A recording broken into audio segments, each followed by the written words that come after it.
going on, everybody? Welcome to the next episode of Arena Goat Talk. I'm your host, EJ Burt. Make sure you guys go ahead and like, subscribe, and all that good stuff. I'm excited about my next guest. He's one of the heavy contributors and one of the early and current leaders of this game that we all love, Mr. Jerry Kurz. How you doing today? Doing great, Coach. Glad to be with you. Appreciate you asking. No problem. I appreciate you coming on and want to pick your brain and learn more about this game and share the story through your eyes and your experiences for people who may not know everything. It's always fun to talk about arena football. Definitely. So let's talk about you. So kind of, I guess where were you born, and then we'll dive, I guess talk about the beginning of your story, and then we'll dive into arena. I'm a kid who grew up on the south side of Chicago. Two working class parents, a steel mill neighborhood, great community, great sports organizations. As a young kid in high school, got a chance to go to college, be a scrub, had no opportunity to play past college. Played semi-pro, 10 years. Met Jim Foster. Jim Foster ran a team in Newton Night, Iowa, called the Newton Nighthawks. I played for a team in Chicago Heights Broncos, south side of Chicago, southern suburbs. We played against each other. People say, how'd you get into arena football? I said, I used to knock him to the ground. He was a wide receiver. I was a defensive back. We ran our teams. We stayed friends. He went to work for the NFL in the marketing promotions department because Jim was always a great promoter. I went to law school because I knew I couldn't play football forever.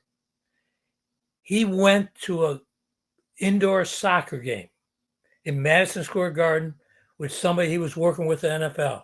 That kid said to him, they're playing soccer indoor. Can we play football indoors? Jim said, yeah. Guy said, how? Jim's a kid from Iowa.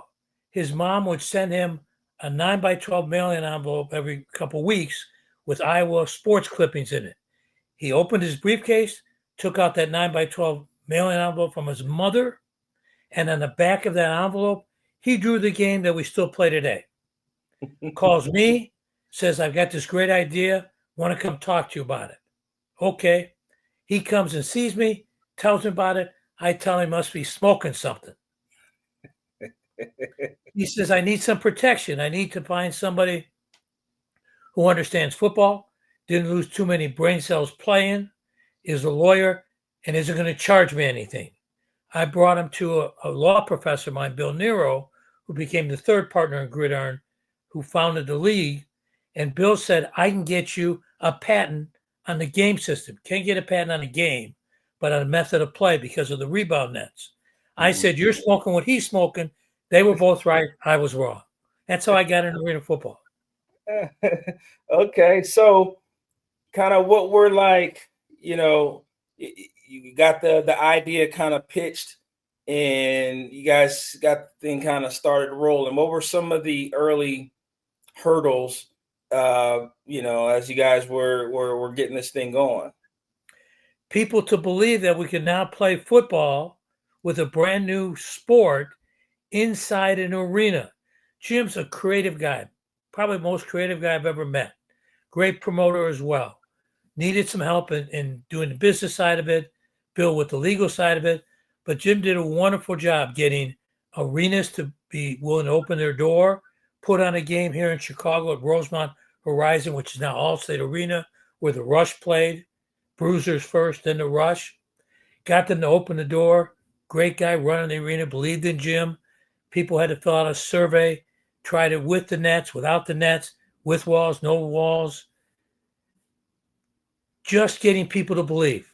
But Jim was someone who didn't take no for an answer and kept promoting. But getting people to accept it as real sport.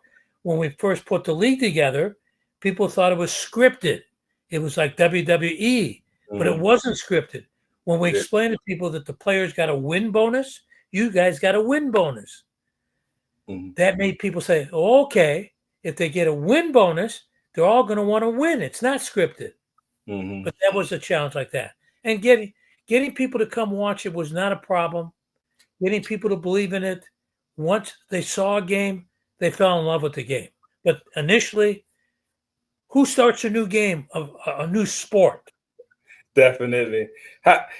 Can you remember the very first time it was pitched and that person's reaction to, like, I know it's been a while, but like thinking I about talk about Bill Nero, law professor, great guy, a brother to me, helped us develop it. But when Jim and I went to talk to Bill, and Bill, you got to remember, I'm a lawyer as well, but I was a criminal defense attorney, different cut of cloth than a corporate lawyer like Bill, an intellectual property attorney. And when Jim pitched it to Bill, who loved sports, was a wrestler in school, but when it was pitched to Bill and I saw his eyes light up and he goes, "This is great. This will work. I'll get you a patent on it." That's the first time I saw somebody go, "Okay, this will work." Good. So I guess I remember talking to Gene Noodle. He kind of brought some ideas of how it first got started from his perspective. Gene Noodle was a coach for minor league football, River Grove Cowboys. The two sets of uniforms that were used for the first test game were Gene Noodle's River Grove Cowboys, one set of uniforms, Chicago High Broncos, my team, semi-pro team, the other set of uniforms. So and most of those players were semi-pro players trying their hand out, wanting to get a shot, moving up. Yeah, I was about to say. So were they, like, when it was first pitched to them, were they like excited about it, or were they kind of like skeptical as well? I think it was a mixed bag. I think nobody wants to stop playing football. 15,000 players finish their eligibility one way or another every year in football. 15,000. A few less back then, but still, they were all playing semi-pro football. They wanted to play. They wanted a shot. There was a CFL, there was the NFL, but somebody still wanted a shot. So here was an opportunity to help develop a pro league. And I think Gino will recall that we told them that they would get a step up at the first tryout. And some of them made it. Absolutely. Definitely. So when you guys got into your first game, I guess as you're evaluating and watching the game, what were your first thoughts when you're seeing it in action? You guys were watching it, or you guys were putting it together on paper and in your minds and everything. What were your thoughts when you finally saw it, like a game in action? Again, Jim was right and I was wrong. It was simple as that. And there had been an indoor game in Chicago before, a couple by the NFL, those kind of things, but on a full field, different type of things. But the fast pace of this game was remarkable. I still think today, remember and the NFL used to oversee our officiating. We still have a lot of NFL officials who started in arena. And they talk about that when they go back outside, the game slows down for them because ours is so fast paced. But you have to remember, when Jim first put the game together, everybody was going both ways. But the kicker, Mike Hohensee, one of our great quarterbacks as a player, coach as well, one of our greatest coaches, played a little bit on defense to begin with. Oh, he did say that he had to play some linebacker or something like that. He had to play some linebacker. But then Cliff Branch, who came and played receiver, said that he hadn't backpedaled since he was in high school, so there became an offensive specialist. Tate Randall was a great safety, played in the NFL, but he was like the rest of us, they're defensive backs. We're defensive backs because we can't catch. We have stone hands. So they're the defensive specialist. So it was refined, but still Iron Man was the name of the game. Iron Man, but with the offensive, defensive specialist, and kickers are a different breed anyway. Yeah. So when I think it wasn't Horace. He said that someone, he was either a kicker or quarterback, might have tore their shoulder up at first trying to make a tackle or something like that. Could be, but You remember that? no, I don't remember that, but I do remember guys saying, we can't do this. It's the same thing. Kids may have played both sides of the ball in high school, but seldom is it going to happen in college. And we were lucky that every guy on my semi-pro team had played college ball. And so they were played a position. Once in a while, you get a guy that's going to cross over and do something else, but it's not typical. So getting guys to do that, but that was the uniqueness of the game, and I think a challenge that coaches had. But once they found those unique players that could play both sides of the ball, and those were stud athletes, great athletes. But it wasn't easy to find them. Definitely. How is it? I guess one thing that I always wanted to know as well, like when you first met like Tim Markham, what was he like when in the very early years? But for Tim, Mouse, Davis, those guys, they really had the great ideas. Jim was an innovator. Jim was a football guy. Developed and ran and played on a very good semi-pro team, as I said, out of Newton Nighthawks. But those guys were innovative. Yeah, it's just they were, especially with Miles Davis, Tim, Jerry Trice, those guys that came from Ranger Junior College. They won a national championship, but everything was open, wide. Throw the ball. Yes. So I saw this somewhere. Is this, I guess, check my resources or check my sources? Is this program a legit program? What one of the first ones look like? Oh, absolutely. Hardee's was the first sponsor Jim brought in, besides Wilson. Those are the first four teams. And arena ball was a great nomenclature because we used that in Europe as well. We did 21 games in Europe. And if we said football, they think that's soccer.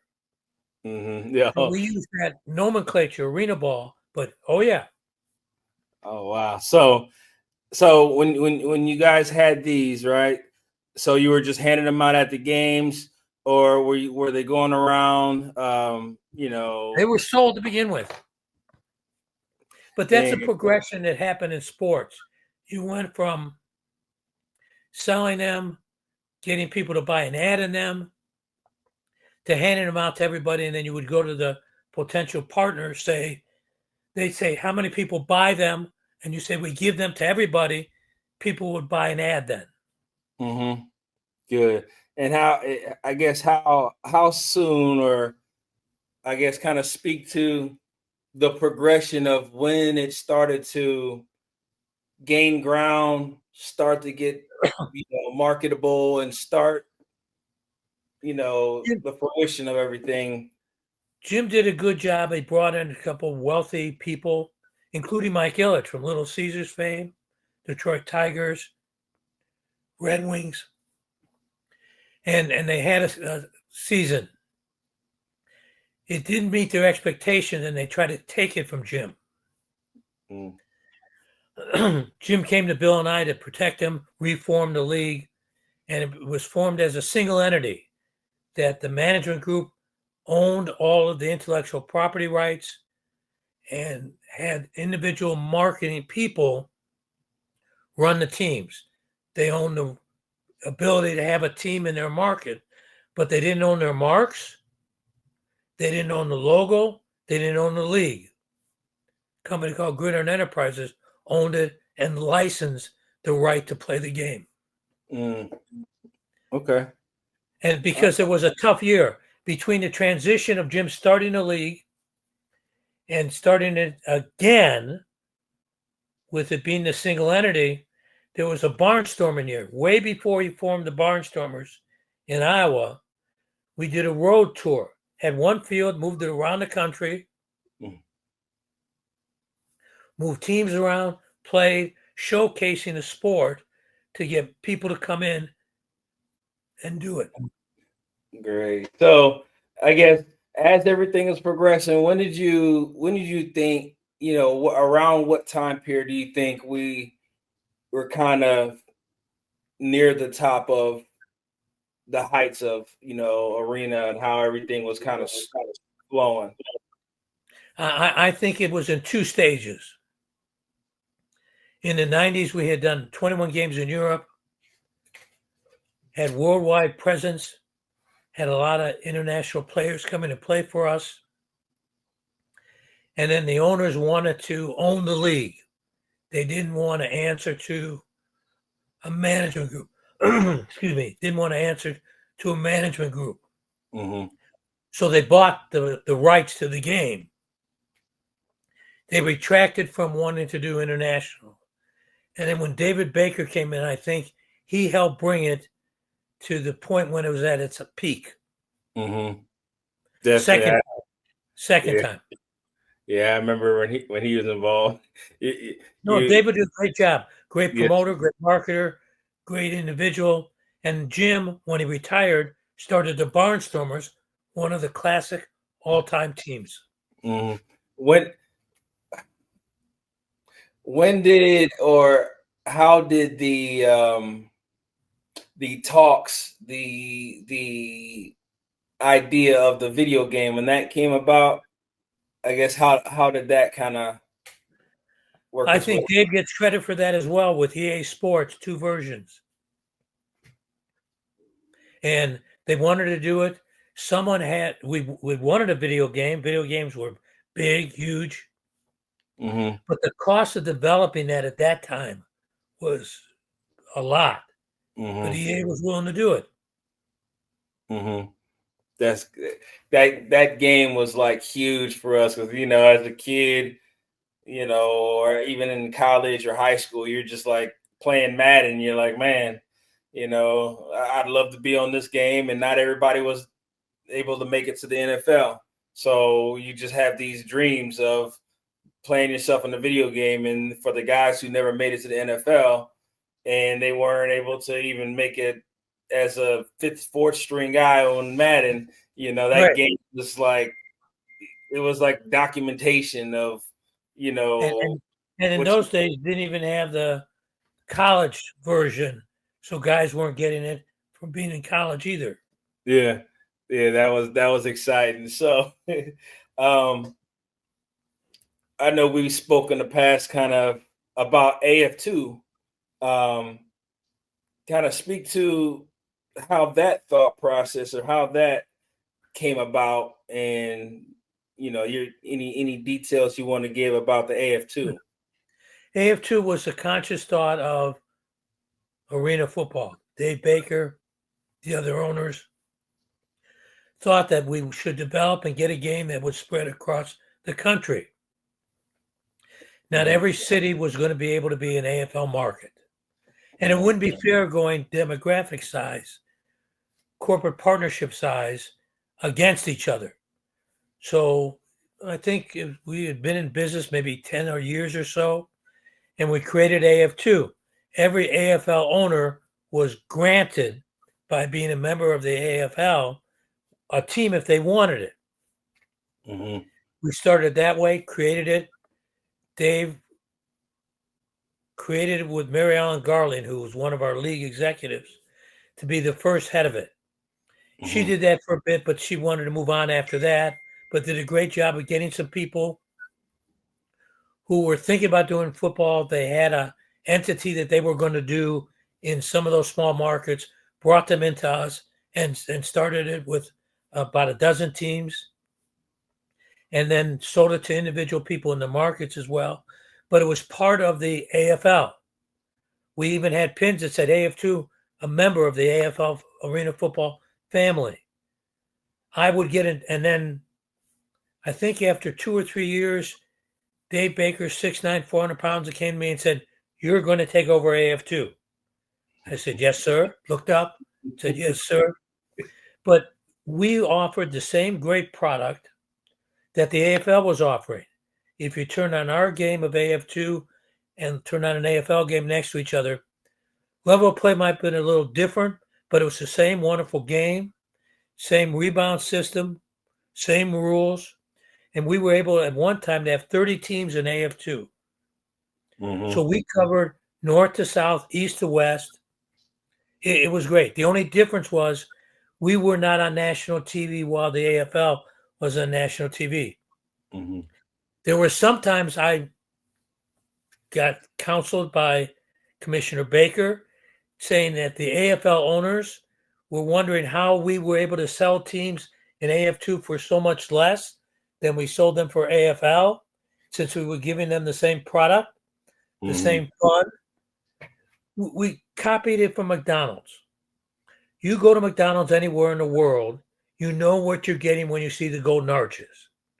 When you see arena football, whether it was AFL or AF2, you knew the quality of game presentation and play you were getting. And guys were dying to play AF2 because it was a stepping stone to move up to the AFL.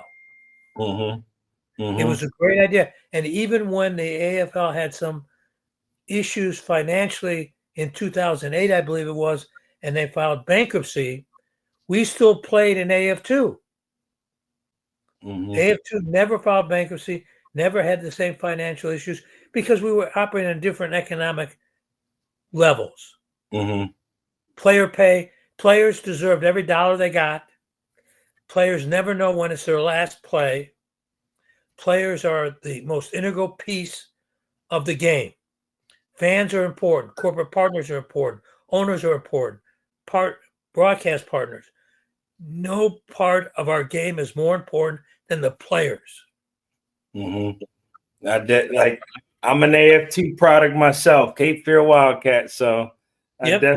I definitely know about that system, and that's probably one of the best playing years of my career, and I had so much fun. In the And you market. had an opportunity to learn the AFL arena football game because no one was teaching in college. You didn't play it it was sandlot ball. Mm-hmm. So it worked well to bring it to smaller markets and to develop players. Mm-hmm. And is it still a possibility of something in the future? I'd like to see that. I'd like to see that because, again, you'd like to have the product in every market across the country. But not every market's the same size. Mm-hmm. Mm-hmm. Yeah, like I said, those are just some great times. I'd love to see that come back. As far as like as many people being able to play our wonderful game as possible as well. Definitely. So, since you've you've been around, since the beginning of this game to now, what do you see as a difference or similarity between, let's start with players that you had conversations with from back then to now? I think that sometimes it's unfair to compare the two, then and now, because of the Iron Man play. But even like, I guess conversation wise, what do you think that they feel about the game, or with that aspect, they Yeah. love the game now like they loved the game before, the players before. Mm-hmm. It's an opportunity for them to continue to play. Speed, skill, play in front of their family and friends, showcase their talent, and it's a unique game, fast-paced game, and I think players like it because who doesn't want to be close to their fans? Who doesn't want to hear good things? Now we hear all sorts of things from our fans, but who doesn't want to play in front of fans? Mm-hmm. Who doesn't want to hear their fans? Who doesn't want to play in front of hyped up people? Who doesn't get hyped up by being so close to their fans? Mm-hmm. Remember what we say: ball goes in the stand, you get to keep the ball. Player goes in the stand, you got to give him back. I was at a game out at Billings last year, and they've got some great floor suites right against the wall. Mm-hmm. Player went over the wall to catch a ball, caught it, knocked the tables over, knocked the beers over, knocked the people over. And I never saw the people who were in that suite so excited that they were so close to the action. I caught a player. And still now. Yes. Definitely. So when AFL ventured out to China, I guess how did that come about? And do you think that that's something like that's a possibility in the future? I do think it's a possibility in the future. We'd like to go back to Europe. We already got some interest from Australia where we did 15 games as well. Marty Judge, one of the great Philadelphia soul owners, had the idea. He had some business in China already. He asked me to come to China, went there twice for him. Went the first time, and the Chinese government were our host. Marty arranged it. They were impressed because they want the NFL to come there and do things, but the AFL went there because of Marty Judge. Went there, they granted Marty a license to do a league there. He did a wonderful job of offering an opportunity for a number of the players and coaches to put on that season. Mm-hmm. It was great, but that was a separate endeavor under a license from the league. But for Marty Judge, that would not have happened. And that was a great experience. I went back a second time for a tryout, and then they had a great season. I'd like to do that again. The goal originally was to have the game played around the world. Mm-hmm. That's why we had an international player program. We had an H-3 visa program. We got the idea from corporate businesses in the U.S. that would bring people from all over the world to the States, and they would train them in their business. I got it from the banking business. Mm-hmm. So we had H-3 visas that international players came on a work visa, and we made extra roster spots both in the AFL and AF2 so the international players could learn the game and then go back to their home countries and help us develop the games. It's our goal to do that again. It always was designed for an international game, and we want to get back to that. Definitely. I didn't get a chance to experience that, but I talked to Dozell, and he shared his experience with that. Oh, and I thought that was pretty cool. And Tim Markham, we probably brought Tim to Europe more times than any other coach because Tim not only was a great football coach, a great person, but a great promoter. Mm-hmm. Definitely. He's the one that came up. We had a great player, great guy himself, George LaFrance. Mm-hmm. And Tim says, we got to really promote this. We didn't know he was going to do it. As they're introducing the players, Tim got him a little tricolor flag, the French flag. When George LaFrance was called to be introduced, crowd went wild. Third game we did there, Tim says, let's hold George back. And the French people in French were saying, where is LaFrance? Where is LaFrance? And there was Tim. Tim was a great promoter. He would say, do all the hype, do all the promotion. Let me know when we're going to play football. Mm-hmm. Great. So I guess, everyone knows the Markhams, the Grudens, the Hohenseys, coach-wise and everything. And Clint, you mentioned Clint. Absolutely. Yep. So I'm thinking for people who don't know arena football like that, or they just know current coaches, who are some of the names and maybe a brief introduction to, like is it Mouse Davis and some of those guys?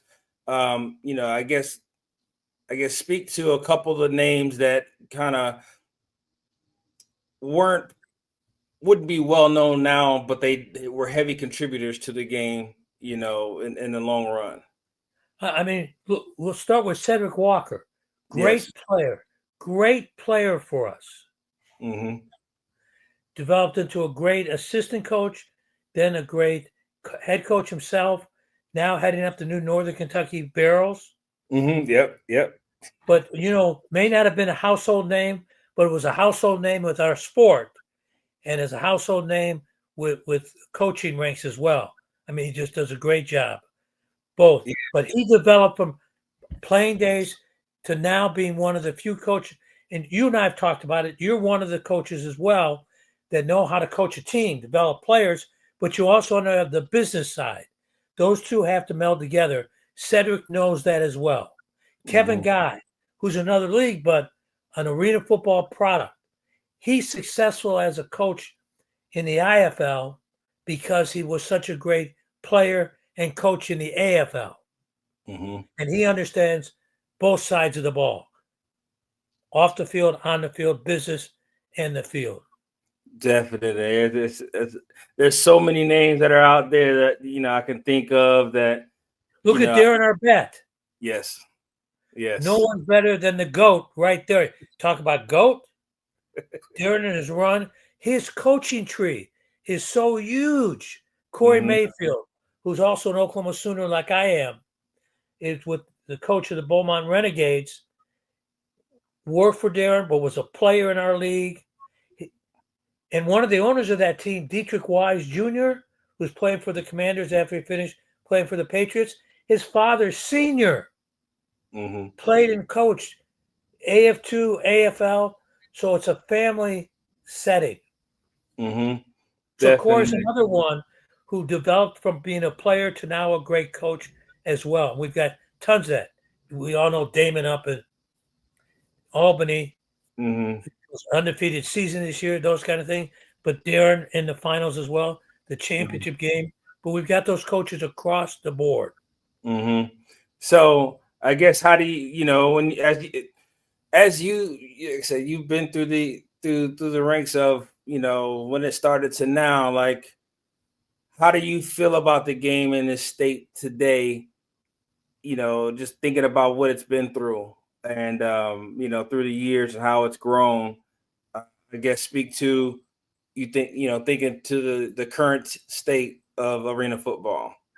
What I liked about this group, middle of last season when there were some challenges with that group that wanted to do AFL again, I got called in the middle of the season, said, can you help? I saw a group of dedicated owners, players, coaches who wanted to do the right thing for their fans and their players. And then at the end of the season, after that championship game in the mall, then they wanted to have a league that was run the right way for the right reasons. And they got Jeff Fisher, great commissioner, loves football, opens tons of doors, but he wears his heart on his sleeve, how he cares for the players and the fans and the teams and the coaches, the people involved, the staff. They said, will you be the commissioner and take us forward? He looked across the table and said, will you help me, Jerry? How do you say no to Jeff Fisher?